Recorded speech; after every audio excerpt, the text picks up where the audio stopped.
जय श्री सच्चिसुता नवदीप की हारी।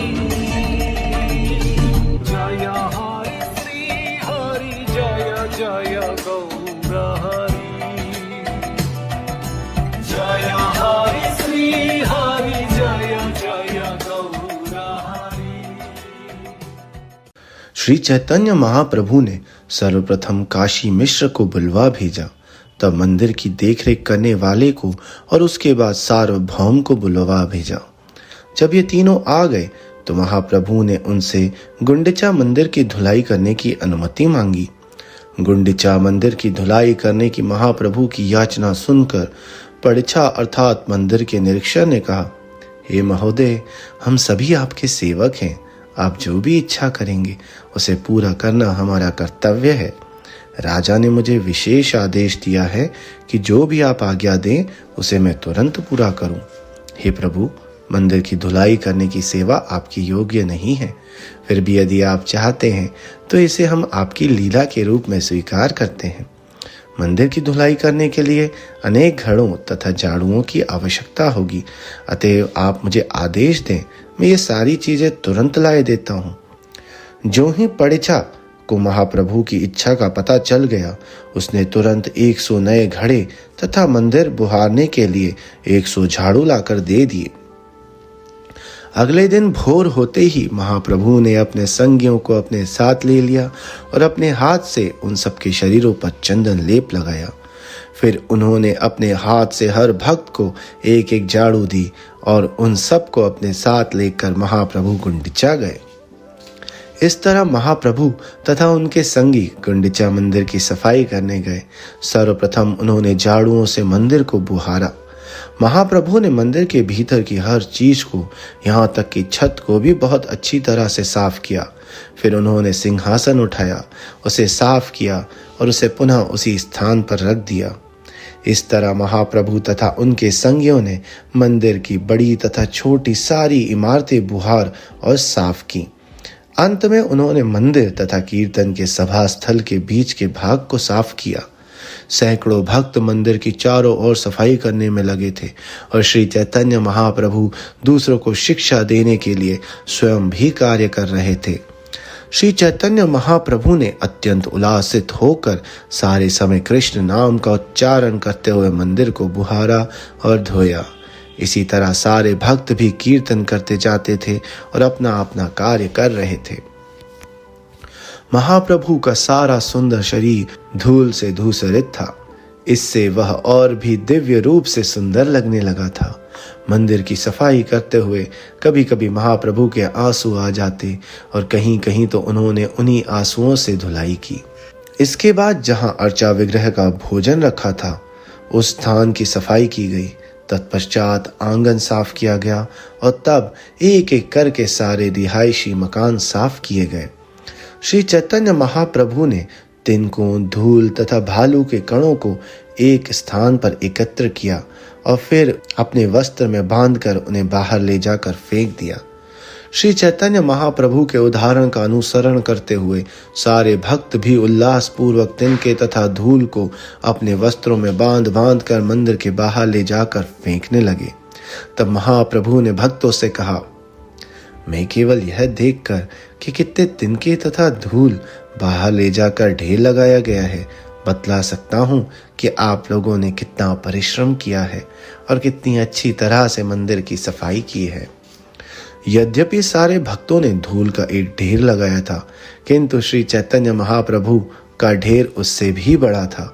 जब मंदिर की भीतरी सफाई पूरी हो गई तो महाप्रभु ने फिर से भक्तों द्वारा साफ किए जाने के लिए अलग अलग खंड निर्धारित किए। तत्पश्चात महाप्रभु ने सबको आदेश दिया कि वे सारे बारीक धूल, तिनके तथा बालू के कणों को बाहर फेंककर अच्छी तरह से मंदिर के भीतरी भाग की सफाई करें। जब श्री चैतन्य महाप्रभु तथा सारे वैष्णवों ने मंदिर की दोबारा सफाई कर ली तो श्री चैतन्य महाप्रभु सफाई देखकर अत्यंत प्रसन्न हुए। जब मंदिर बुहारा जा रहा था तो लगभग 100 व्यक्ति जल से भरे घड़े लिए तैयार खड़े थे और उनमें से पानी फेंकने के महाप्रभु के आदेश की प्रतीक्षा कर रहे थे। जो ही चैतन्य महाप्रभु ने पानी लाने के लिए कहा, त्यों ही सारे लोग तुरंत जल से भरे उन 100 घड़ों को लेकर आए और लाकर महाप्रभु के सामने रख दिया। इस तरह श्री चैतन्य महाप्रभु ने सबसे पहले मुख्य मंदिर धोया, तब छत, दीवारें, फर्श, सिंहासन तथा कमरे के भीतर की अन्य वस्तुओं को भली भांति धोया। श्री चैतन्य महाप्रभु स्वयं तथा उनके सारे भक्त छत पर जल फेंकने लगे। जब यह पानी नीचे की ओर गिरा तो उससे दीवारें तथा फर्श धुल गए। तब श्री चैतन्य महाप्रभु अपने हाथों से भगवान जगन्नाथ का सिंहासन धोने लगे और सारे भक्त जल लाकर महाप्रभु को देने लगे। सारे भक्त मंदिर के भीतर की धुलाई करने लगे। हर एक के हाथ में एक झाड़ू था जिससे उन्होंने भगवान के मंदिर को स्वच्छ किया। उनमें से कोई महाप्रभु के हाथों में पानी लाकर देता और कोई उनके चरण कमलों में पानी गिराता। श्री चैतन्य महाप्रभु के चरणों पर गिरने वाले जल को कोई चोरी चोरी पी रहा था, कोई उस जल को मांग रहा था और कोई उस जल का दान कर रहा था। जब कमरा धुल गया तो पानी को एक नाली से बाहर निकाल दिया गया और यही पानी बहकर बाहर के प्रांगण में भर गया। महाप्रभु ने अपने वस्त्रों से कमरों को पोंछा और उन्हीं वस्त्रों से सिंहासन को चमकाया भी। इस तरह पानी के 100 घड़ों से सारे कमरे धो दिए गए। कमरों की सफाई के बाद भक्तों के मन कमरों की ही तरह निर्मल हो गए। स्वच्छ हो जाने के बाद मंदिर शुद्ध, शीतल तथा मनभावन हो गया, मानो स्वयं महाप्रभु का शुद्ध मन प्रकट हुआ हो। चूंकि सैकड़ों व्यक्ति सरोवर से जल लाने में लगे हुए थे, अतएव किनारे पर खड़े होने तक के लिए जगह नहीं थी, इसलिए कुछ लोग कुएं से पानी खींचने लगे। सैकड़ों भक्त जल से भरे घड़े लाते और सैकड़ों भक्त खाली घड़ों को फिर से भरने के लिए ले जाते। नित्यानंद प्रभु, अद्वैत आचार्य, स्वरूप दामोदर, ब्रह्मानंद भारती तथा परमानंद पुरी को छोड़कर सारे लोग घड़ों में पानी भरकर लाने में व्यस्त थे। लोगों के परस्पर टकरा जाने से अनेक घड़े टूट गए और सैकड़ों लोगों को पानी भरने के लिए नए घड़े लाने पड़े। कुछ लोग घड़े भर रहे थे और कुछ कमरों की धुलाई कर रहे थे, किंतु सारे लोग कृष्ण तथा हरि के नाम का उच्चारण करते जा रहे थे। कोई व्यक्ति कृष्ण कृष्ण कहकर घड़ा मांग रहा था, कोई व्यक्ति कृष्ण कृष्ण कहकर घड़ा दे रहा था। जब किसी को कुछ कहना होता तो वह कृष्ण के नाम का उच्चारण करके ऐसा करता। अतएव जिस किसी को जो कुछ मांगना होता उसके लिए कृष्ण नाम संकेत बन गया था।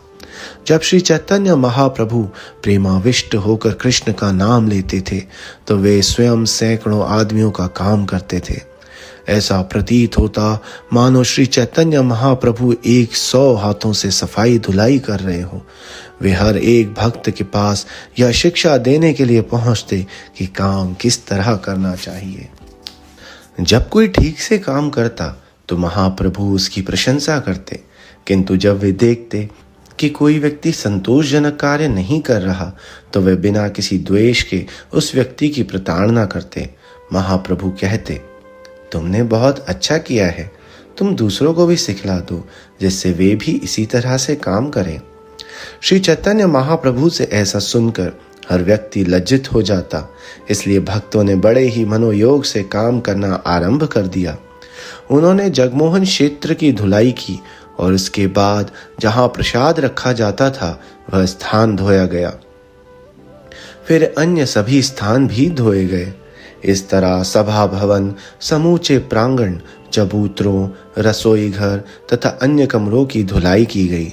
इस तरह मंदिर के चारों ओर के सारे स्थान भीतर और बाहर से धो दिए गए। जब पूरी तरह सफाई हो चुकी तो बंगाल से आए हुए एक अत्यंत बुद्धिमान एवं सरल वैष्णव ने आकर महाप्रभु के चरण कमलों पर जल चढ़ाया। तब उस गौड़ीय वैष्णव ने उस जल को लेकर पी लिया। यह देखकर श्री चैतन्य महाप्रभु कुछ दुखी और बाहर से क्रुद्ध भी हुए। यद्यपि महाप्रभु उससे संतुष्ट थे, किंतु धर्म के शिष्टाचार की स्थापना करने के लिए वे बाहर से क्रुद्ध हुए। तब महाप्रभु ने स्वरूप दामोदर को बुलाया और उनसे कहा, जरा अपने बंगाली वैष्णव का व्यवहार तो देखो। इस बंगाली वैष्णव ने भगवान के मंदिर के भीतर मेरे पांव धोए हैं, यही नहीं उसने जल भी पी लिया। मैं नहीं जानता कि इस अपराध के कारण मेरी क्या गति होगी। तुम्हारे बंगाली वैष्णव ने मुझे झंझट में फंसा दिया है। तभी स्वरूप दामोदर गोस्वामी ने गौड़ीय वैष्णव की गर्दन पकड़ ली और उसे धक्का देकर गुंडिचापुरी मंदिर से बाहर कर दिया तथा उसे बाहर ही रहने दिया। मंदिर में वापस आकर स्वरूप दामोदर गोस्वामी ने श्री चैतन्य महाप्रभु से प्रार्थना की कि वे उस अबोध व्यक्ति को क्षमा कर दें। इस घटना के बाद श्री चैतन्य महाप्रभु को परम संतोष हुआ। तब उन्होंने सारे भक्तों को 2 पंक्तियों में दोनों ओर बैठ जाने को कहा। तब महाप्रभु स्वयं बीच में बैठ गए और सभी तरह के तिनके, बालू के कण तथा गंदी वस्तुएं चुनने लगे। तिनके तथा बालू के कण चुनते हुए महाप्रभु ने कहा, मैं हरेक के कूड़े को एकत्र करूंगा और जिसका कूड़ा कम होगा उसे कहूंगा कि वह जुर्माने के रूप में मिठाई तथा खीर दे। इस तरह गुंडिचा मंदिर के सभी कमरे पूरी तरह स्वच्छ हो गए। सारे कमरे ठंडे तथा स्वच्छ थे, मानो निर्मल तथा शांत मन हो। जब सारे कमरों का पानी हॉल कमरे से होकर निकाला गया तो ऐसा लगा जैसे कि नई नदियां समुद्र से मिलने जा रही हो।